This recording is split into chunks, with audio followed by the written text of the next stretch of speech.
সভাপতি জনাব হযরত মাওলানা মুফতি নাজির আহমদ।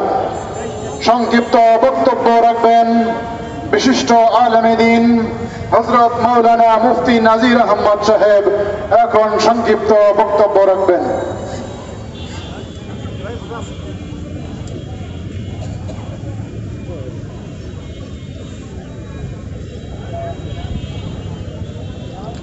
আসসালামু আলাইকুম ওয়া রাহমাতুল্লাহি ওয়া বারাকাতুহু। আলহামদুলিল্লাহ ওয়াসসালাতু লিল্লাহি আম্মা বা'দ। সংগ্রামী উপস্থিতি,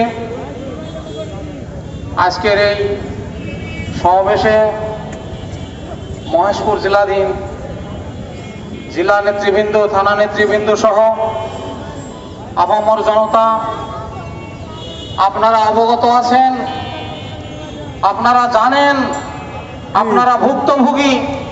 আমাদের এদেশের মাটি এক ভয়ঙ্কর সুন্দর শকুনের আঘাতে আক্রান্ত, ক্ষত বিক্ষত।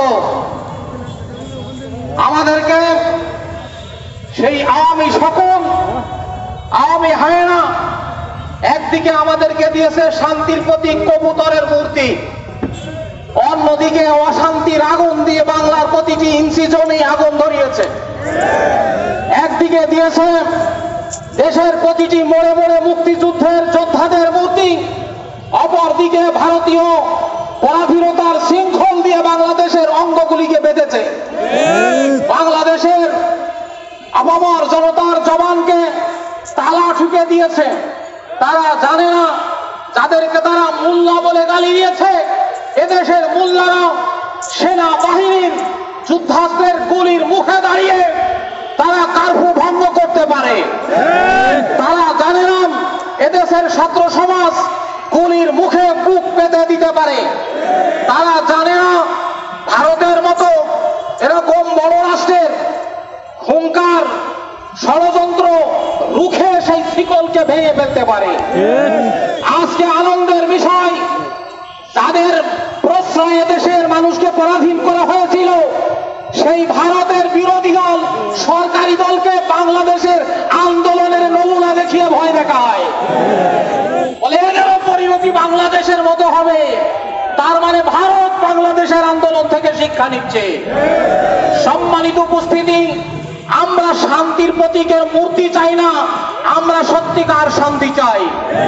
আমরা স্বাধীনতার সৈনিকদের মূর্তি চাই না, আমরা প্রকৃত স্বাধীনতা চাই। যতদিন পর্যন্ত এদেশের মাটিতে সত্যিকার স্বাধীনতা অর্জন না হবে, যতদিন পর্যন্ত জাতির মুক্তি না মিলবে, আমাদের আমির, আমাদের সাহেব, পীর সাহেব চরমোনাই রাজপথ ছাড়বে না।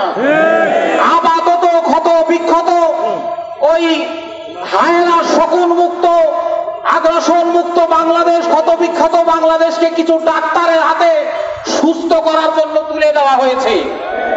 আমরা সচেতন আছি, আমাদের ইসলামী আন্দোলন সচেতন আছে। আবার কোনোভাবে দেশে পরাধীনতার শৃঙ্খল কেউ আনবে, এটা সহ্য করা হবে না। সচেতন আছি, প্রয়োজনে আবার দুর্বার আন্দোলন গড়ে তোলা হবে।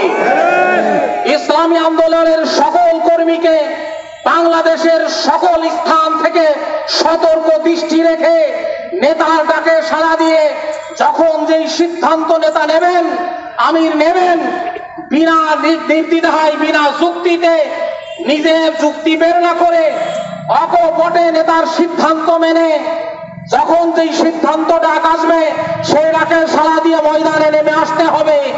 এই আহ্বান রেখে আমি আমার বক্তব্য শেষ করছি। আল্লাহ তাআলা সবাইকে হায়াতে বাঁচিয়ে রাখুন, এদেশের মানুষ এবং দেশের মাটি শান্তি ও নিরাপদে রাখুন।